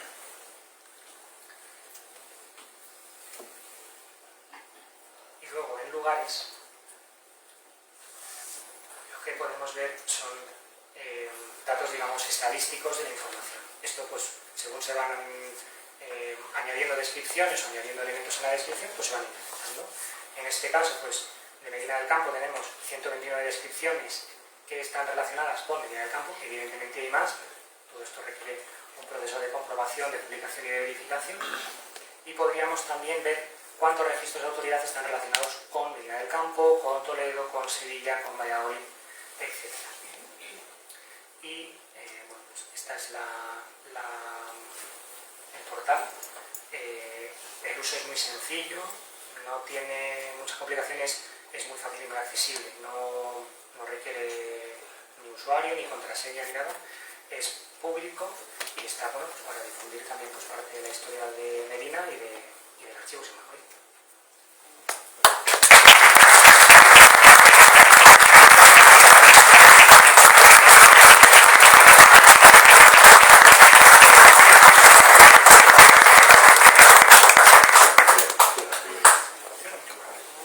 Bueno, si queréis hacer alguna pregunta, lo hacemos. Una pregunta tengo yo. Sí. Porque hace poco han estrenado un portal muy parecido Sí. de la historia de España, ¿no? Creo que es de la Real Academia de la Historia. Sí. Se llama Portal de la Hispanidad o algo así. ¿Se podría colaborar con ellos y añadir este archivo Simón Ruiz para que aparezca en ese archivo también? No es que se pueda, es que se ha colaborado. Ah, ya está hecho. Sí, sí. Yo he hecho cerca de 20 y tantas biografías para el diccionario biográfico. Ese portal es un portal, además, Fernando, sentaros aquí. Es un portal que incluso en nuestro Facebook, el que le interese verlo de Medina, tiene incluso enlaces, es decir, que puede entrar de muy diversas formas y es un grandísimo portal impresionante con todo tipo de documentación, de todas las, no solo biografías, sino de situaciones, de lugares, entonces se puede acceder y se puede acceder, en el caso que te interesa, pues a 200, 300 personajes directamente relacionados con Medina y situaciones históricas en las que Medina ha tenido importancia. Y entonces, entrando en la web de la Academia de la Historia, se va al portal, este que está muy desarrollado y simplemente es, como siempre se dice, muy intuitivo. A veces eso de intuitivo, pero en este caso es muy sencillo. Entonces, Sí, muy parecido a este. sí, ese es incluso más de manejo más sencillo. Sí, hay un mapa y todo, sí, muy bonito. Se puede entrar y ya te digo que desde aquí se ha colaborado mucho. Sí. Pues me alegro porque Sí. cuanta más información haya de Medina en ese archivo, Hay mucho, más importante para Medina. Hay para estar varios días y no te da tiempo a ver todo. O sea, Ni en varias vidas. Hay mucho, sí. Espera, estaba José, sí. Perdón, yo tenía una pregunta, Sí. pero después de oíros, después de oír la última intervención, pues me ha cambiado la pregunta, porque mi pregunta ya de anciano era saber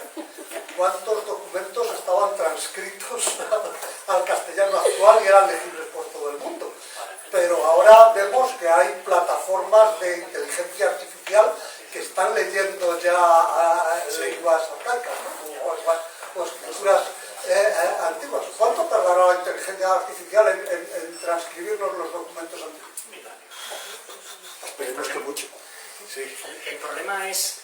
Que nos jugamos al coche. El problema es que funcionan, o sea, la manera en la que trabajan esos programas es que cogen un documento y hacen como una cuadrícula en el documento. Entonces, detectan dónde hay blancos y dónde hay negros. Tiran la línea donde hay negro. Y en función del reconocimiento que hacen de los caracteres, determinan un porcentaje de fiabilidad sobre que esa palabra significa tal o está escrita de tal manera que el ductus te dice que es casa, por ejemplo. La manera en la que está elaborada la letra, la grafía, lo interpreta la máquina y dice, en un porcentaje de un 60% puede ser casa, puede ser cosa. Entonces, en función del baremo porcentual que le das de confianza al programa, te dice que puede ser una cosa u otra cosa. El problema está en la mano que hay. Si es la mano de Santa Teresa de Jesús, va a ser un poco complicado que la máquina lo entienda, salvo que entrenemos a la máquina en específico para ese tipo de letra. Todo depende de la ambición del proyecto, del dinero que se tenga para desarrollar ese tipo de proyectos, pero no tendremos una transcripción, tendremos palabras sueltas dentro de un texto. Lo que perdemos es la interpretación y trasladar eso al significado. La máquina no lo va a interpretar. La máquina te va a decir palabras. Tú luego pues, puede ser más accesible si te cuesta una palabra u otra. Pero siempre van por franjas de confianza, por porcentajes. Si tú le dices, búscame Castillo de la Mota con un 40% de fiabilidad, te puede poner Castillo, te puede poner Castilla o te puede poner cualquier palabra que la máquina interprete que significa eso. El problema, si me puedo intervenir, el problema es que en el ejercicio de escribir, la mano que escribe, que es un elemento subjetivo, hace una interpretación del alfabeto. Es decir, nosotros escribimos todo en una escritura que se llama humanística, pero no todo el mundo escribimos igual. Entonces, ¿cómo se enseña a una máquina a que cada mano de millones de personas? Eso es muy difícil. No digo yo que no se alcancen cotas altas, pero mi compañera Irene puede decir, hablabas del proyecto Carabela, se han puesto en contacto con nosotros y ella dice, cada vez me piden más fácil, más fácil, más fácil, más fácil. Es decir, posiblemente se pueda, antes había escuelas caligráficas, muchos de nosotros que tenemos una edad aprendíamos con determinadas cartillas, luego participábamos de una manera de escribir común, pero cada día es más difícil, ¿no? La unificar. Entonces, el problema no es que lea, el problema es que no hay una uniformidad a la hora de escribir. Entonces, perdón, termino por terminar, ya que me he contestado esta pregunta, vuelvo a la primera porque me quedo todavía dudas. ¿Cuántos documentos están transcritos al castellano actual aproximadamente? ¿No? Sí, vamos a ver. 1000 documentos más o 1000 documentos menos. Lo histórico, por así decir, es recurrir a los libros que han escrito Gentil da Silva, San Felipe Ruiz, Vázquez de Parga, y que son sobre todo cartas respectivamente procedentes de Amberes, de Florencia y de Lisboa. Entonces son tomos y tomos, les tenemos aquí todos, tomos y tomos de cartas transcritas. Entonces, al que le interese una aproximación y un acercamiento, ahí puede encontrar miles y miles y miles de cartas que están transcritas procedentes de estas ciudades. ¿Pero qué ocurre? Pues que todas las de, por ejemplo, de Valladolid, de Toledo, que son miles y miles, no están publicadas. Entonces, nosotros sí tenemos algunas que se han transcrito aquí para algunas cosas. O personas que para sus trabajos de investigación, sus tesis doctorales y demás, han transcrito una serie de documentos. Pero yo no sabría decirte el tanto por ciento, ni creo que se sepa el tanto por ciento de lo que hay realmente transcrito. Por otra parte, los libros de cuentas, creo que no hay transcrito más que fragmentos muy cortos en artículos muy monográficos, vamos a llamar, que ha habido, qué sé yo, por ejemplo, Ricardo Rodríguez, que hizo la tesis sobre los libros, pues cogía un asiento de un libro y lo transcribía. Pero pero son casos concretos, no está hecho esto es para no una vida, sino para muchísimo tiempo y llegado el momento, pues en fin, se podrá llegar a esa transcripción. Luis. Yo quiero ir al principio de la intervención de Fernando, que nos ha mostrado cómo se encontraban los documentos en la sacristía de la iglesia de Simón Ruiz. Se puede entender que ha sido una suerte el haberlos tenido, o sea, el haberlos encontrado sin haberse perdido, dadas las circunstancias en las cuales se encontraba la iglesia, la sacristía, donde ahí entraba y salía todo el mundo. ¿Se puede entrar como una suerte? Absolutamente. Una de las circunstancias que convierten a este archivo en un archivo muy voluminoso, con mucha cantidad de documentación, es precisamente porque ha dispuesto de un espacio para su almacenamiento y conservación, lo cual no quita para que a lo largo de toda esa historia en la que ha estado en el hospital se haya sufrido pérdidas por destrucciones, expolios, etcétera, etcétera. Pero ¿quién conservaría en su casa, por ejemplo, la documentación desde que acabó el bachiller hasta ahora? Todos los documentos en su casa. Nadie, ¿no? A no ser que seas padezcas de síndrome de Diógenes, vamos, ¿me entiendes? Entonces, eso es una de las circunstancias que han favorecido el que se haya conservado tanto. Es decir, disponía de espacio prácticamente ilimitado para almacenar. Por otro lado, volumétricamente, hablando en metros cúbicos de lo que ocupa el archivo, tal como ha llegado a nuestros días, no ocupa tanto volumen, tanto espacio. Es mucha cantidad de documentos, de folios, para entenderlo, pero no ocupa en metros lineales de estantería tanto. Yo me refería al abandono con el que ha estado. Sí, no, pero hay es que el libro que se perdió, que está en la tesis de Ricardo. Sí, hay muchos, sí. Hay referencias de libros que se sabe que estaban con número y publicados con tal número de tal sitio, pero esos libros ahora no están. En concreto hay un libro que se sabe que hasta en los años 70, 60 estaba dentro del archivo Simón Ruiz y después ya no está. Y todo lo que está en el archivo de la nobleza, que lo ha escrito de Frey. Claro. Es decir, es que cada archivo tiene su historia. Y claro, en un momento determinado, alguien toma algo para hacer una gestión de lo que sea y aparece esa documentación en otro archivo. Eso es lo que se llama... el archivo disperso. El complemento. El complemento es justamente eso. Y tenemos muchas cosas localizadas, incluso algunas a la venta. Ahí. Incluso, no sé si está Manuel aquí, Manuel ha podido comprar varios documentos que sabemos que proceden del archivo Simón Ruiz, pero que en su momento, pues, o bien son documentos que se enviaron a otros mercaderes y tal, y ahí estaban, y se han podido recuperar. Pero hay un matiz muy interesante de lo que has dicho, que es que se han conservado no solo en el hospital, sino en la sacristía del hospital. Claro, el que esté en la sacristía es un lugar, claro, que está muy protegido, que es un lugar que a su vez es un lugar sacro, es decir, ¿quién va a entrar ahí a asaltarlo?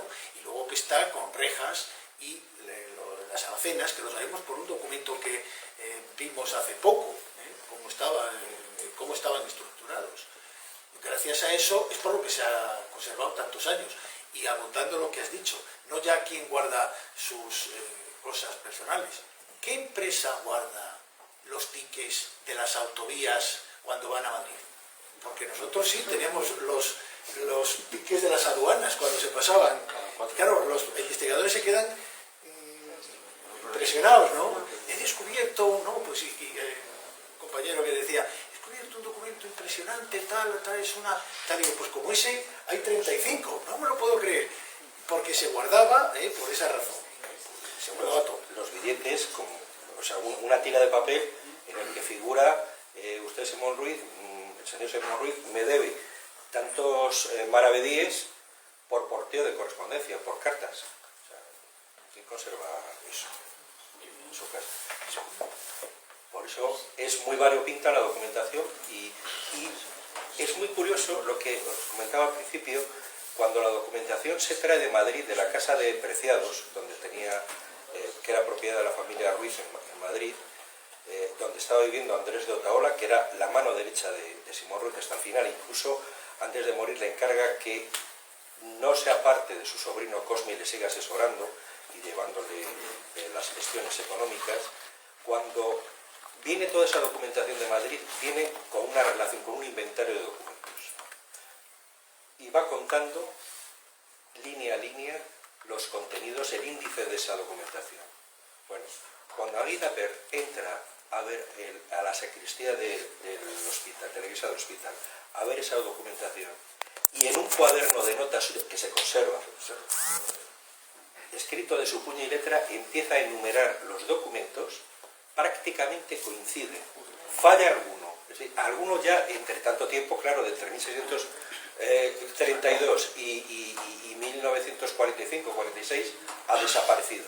Pero, ¿qué puede haber perdido? No se ha perdido en un 2% de esa documentación. Por alusiones. Yo no he hecho nada, ¿eh? Y lo digo... Bueno, quiero decir que Mauricio Herrero, profesor de paleografía y diplomática de la Universidad de Valladolid y además natural de Medina del Campo, cosa que le honra y nos honra a todos. No quiero preguntar nada. Quiero decir primero una cosa. Álvaro, ¿cuándo fuiste alumno mío? Del 10 al 14. Tenía un amigo que era el padre Balbino, que hubiera dicho en este caso, bendito sea Dios. Porque lo que me has enseñado esta tarde, yo no te lo podría haber enseñado nunca. Segunda cuestión. El archivo Simón Ruiz ha tenido suerte. Tener un archivo como este es una cuestión de fortuna. Hay mercaderes pequeños de Medina del Campo que tienen sus archivos del que sabemos que protocolizaron documentos ante, pues a lo mejor, 2 docenas de notarios del siglo XVI, de los que no queda nada en el archivo provincial.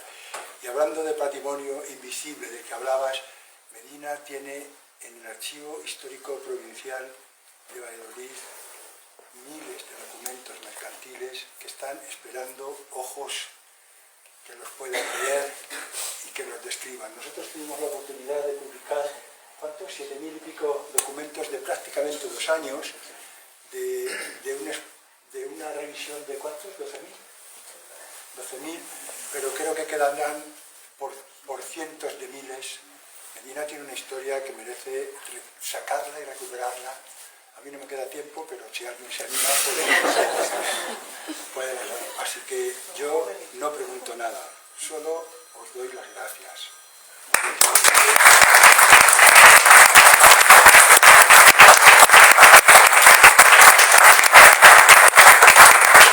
Gracias a terminar, Mauricio. Muy bien, ¿queréis alguna curiosidad?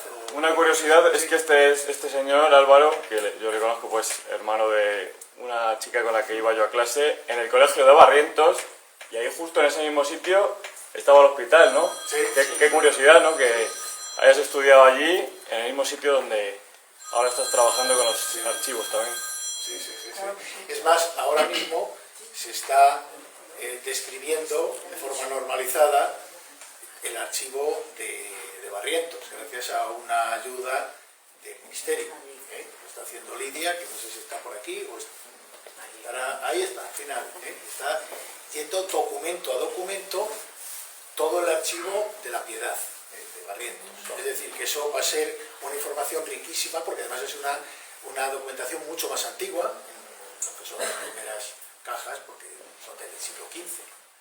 Y dentro de poco, cuando nos deje la Dirección General, pues lo subiremos también al portal, aunque le tocará a Álvaro hacer la arquitectura de esa subida. Una cosa es tenerlo descrito y las imágenes, que tenemos todas, pero hay que subirlo. Y entonces lo que ha explicado, no se puede subir, llegar y ¡pum! No, hay que primero ver el arbolito ese por qué rama tiene que ir. Ese es el asunto. Y para eso, pues, la acción de Álvaro es impagable. Si no tuviéramos una persona con estos conocimientos y además con esta juventud para que luego siga, pues claro, esto sería imposible. Bueno, ya hay un sucesor entonces. Entre otros, claro. No, hay mucha gente, muchas más de las que nos imaginamos, que está muy pendiente de este archivo. Que lo sepáis, esto no es para 4, no. Hay gente de todo el mundo que unos mandan correos, otros vemos en este portal, se puede ver, bueno, Álvaro puede entrar y decir, mira, hoy ha entrado uno desde China, otro desde Canadá, el de China ha entrado hace 10 días que está entrando y está bajándose todas las letras de tal cosa. Es algo increíble, vamos, increíble. A mí si me lo llegan a decir esto hace 30 años, pues... Hace poco estuviste en Amberes, me dijiste que fuiste allí a hablar de este tema. Sí. ¿Qué tal por allí? Pues muy bien, muy bien. No, fijaros. Esto, claro, a mí me viene muy bien y me ofrece una oportunidad que yo no pensé en mi vida poder hablar en el Museo de Plantin Moretus sobre Simón Ruiz y su archivo. Y con el archivo de la Compañía de las Indias Orientales. Y ahora voy a Nápoles. En Nápoles han declarado también, en memoria del mundo y el patrimonio mundial, al archivo de la Compañía de las Indias Orientales. Y estuvo, en Nápoles, el del Banco Nacional de Nápoles. El Banco Nacional de Nápoles. Es un archivo que ha entrado con nosotros. Y justamente hemos estado ahora muy relacionados porque estábamos en el mismo barco, ¿no?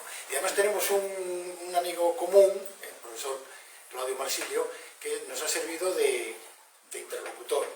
Y el día 30 tenemos una mesa redonda para hablar de ese archivo y del nuestro.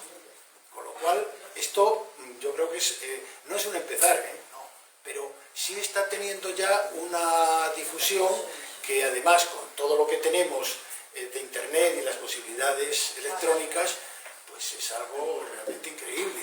También hubo la posibilidad de ir a Portugal hace poco, es decir, que se está moviendo a unos niveles pues, internacionales. Luego, es que siempre pensamos en la documentación comercial.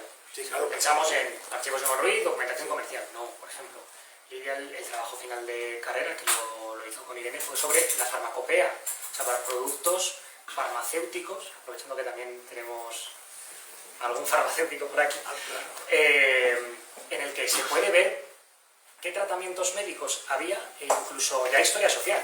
Puedes ver las personas que mueren, qué dejan, y si dejan testamentaría, y a favor de quién lo dejan, y qué les acompaña, porque a lo mejor son personas ricas o pudientes, que dejan determinadas misas a la iglesia del hospital durante tantos años, o crean fundaciones pías, o crean determinados instrumentos para lo importante, que en el siglo XVI es que el alma esté protegida y que vayan al cielo y que recen mucho por ellos. Aparte de todo eso, podemos ver los viáticos, las curas, qué tratamientos había. O sea, la información no es solamente comercial. Es verdad que la parte comercial es muy importante, pero todo el tratamiento del enfermo en un hospital y la medicina en la época también se puede ver, e incluso a largo plazo, porque quizá la documentación más estructurada que tenemos es la de los hospitales, no tanto la de la Casa de Comercio, porque está, bueno, la gente lo que le interesa eran las cuentas y movía los documentos y no otro, pero la parte del hospital está mucho más seriada y es mucho más homogénea, tanto en tipos documentales como en información, porque no te esperas al final un poder notarial, un testamento, pues son tipos documentales que son comunes, ahora mismo no nos extrañaría ninguno verlos. A lo mejor un seguro marítimo y unos cargazones, pues lo ves al principio y dices, ¿qué son los listings? Pues no sé lo que es, pero esta documentación sí que es accesible y la letra, pues ya no es una letra gótica, ni es una procesal, es una humanística bastante asentada y sí que es documentación accesible, pero permite un montón de estudios, no solamente estudios económicos, de historia de las mentalidades, de historia social, de historia de las mujeres. O sea, la variedad que hay dentro del archivo no solamente es limitada a la información, digamos, contable o económico-administrativa. Hay otro tipo de documentación. Jesús también ha estado trabajando con el archivo Simón Ruiz. O sea, que hay determinadas personas que saben y que tienen estudios concretos de algo muy concreto que se puede explorar dentro del archivo Simón Ruiz. El problema es pues, la dificultad de la lectura, pero a largo plazo se consigue.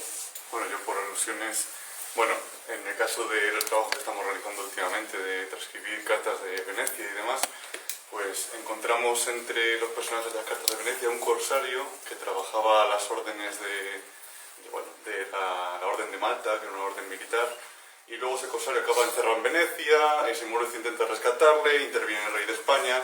Eso un poco para que se vea la relevancia que tiene este archivo, porque al final, leyendo unas cartas de Venecia, que son pocas relativamente en comparación con otras cartas que hay en el archivo Simón Ruiz, puedes encontrar información económica, social, en este caso era de ambiente diplomático, cómo se mueven los mercaderes, hasta qué punto puede influir la economía entre la política. Todo ese tipo de cosas también aparecen en Simón Ruiz.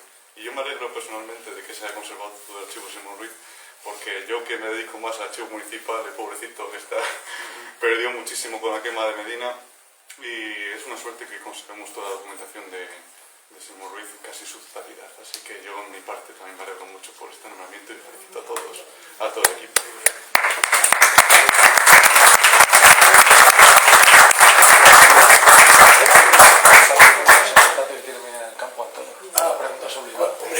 Y la respuesta tiene que ser corta. ¿Cuál es?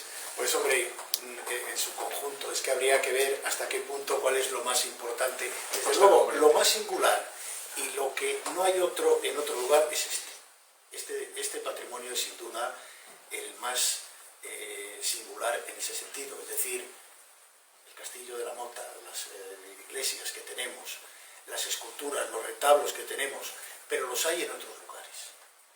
Este archivo no lo hay en otro lugar. Esa es la gran... Lo que marca la diferencia. Lo que marca, ¿no?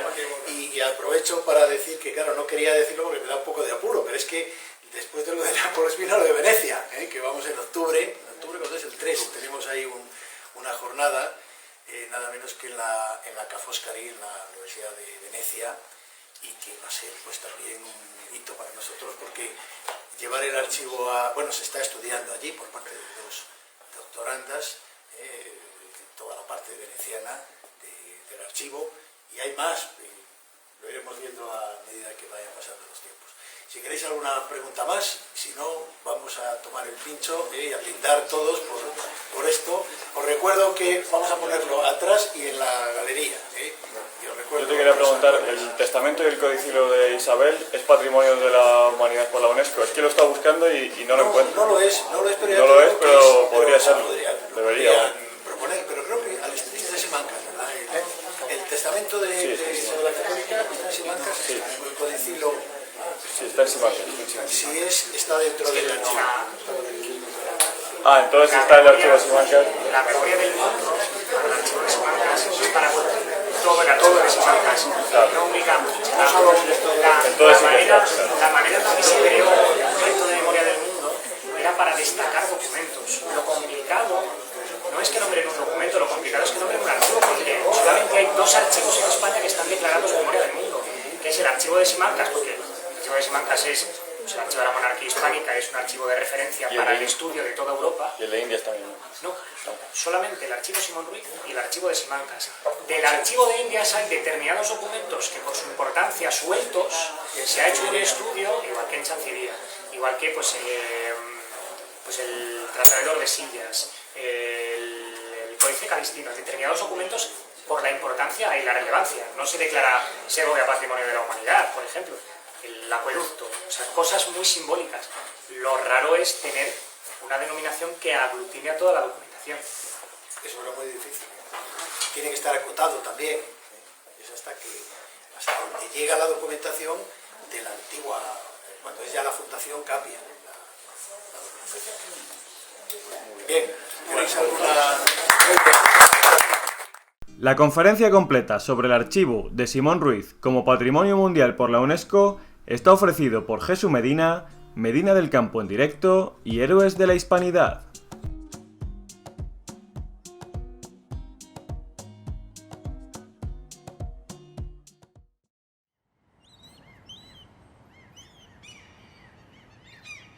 ¡Tierra! Ha llegado el momento de recordar como se merecen todas las grandes gestas y todos los grandes héroes que han pasado por nuestra historia. Desde Don Pelayo hasta Blas de Lezo, pasando por los Reyes Católicos, Cristóbal Colón, Hernán Cortés, el emperador Carlos, Magallanes y Elcano, Felipe II, los tercios españoles y muchos más.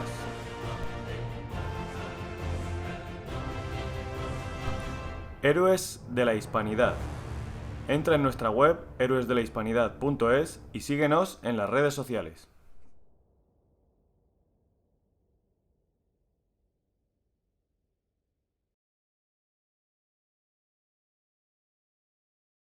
Ya están disponibles las camisetas y los productos dedicados a todos los personajes y efemérides de Héroes de la Hispanidad.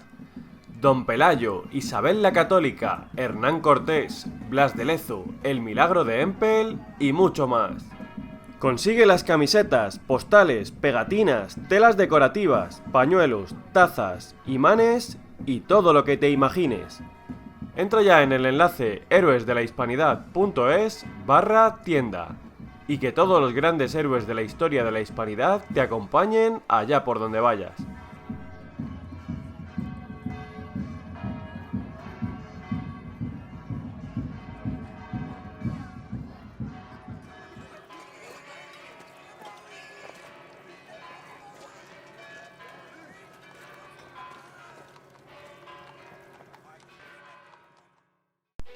Contribuye económicamente con Héroes de la Hispanidad y nos ayudarás a seguir difundiendo la verdadera historia de España y del mundo hispano. Cualquier aporte es bienvenido. Tienes dos opciones: Bizum en el 678 36 39 07 y mediante PayPal en héroesdelahispanidad.es/PayPal. Muchas gracias por todas vuestras aportaciones. Héroes de la Hispanidad. Entra en nuestra web héroesdelahispanidad.es y síguenos en las redes sociales.